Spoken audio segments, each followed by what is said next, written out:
Muitas das vezes, nós ficamos esperando, amados irmãos, que o Senhor apareça da maneira como nós queremos, da maneira como nós planejamos.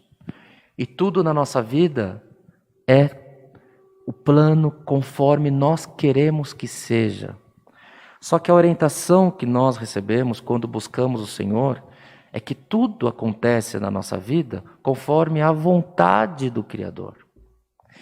Então esqueça um pouco do seu tempo. O teu relógio não é o relógio de Deus.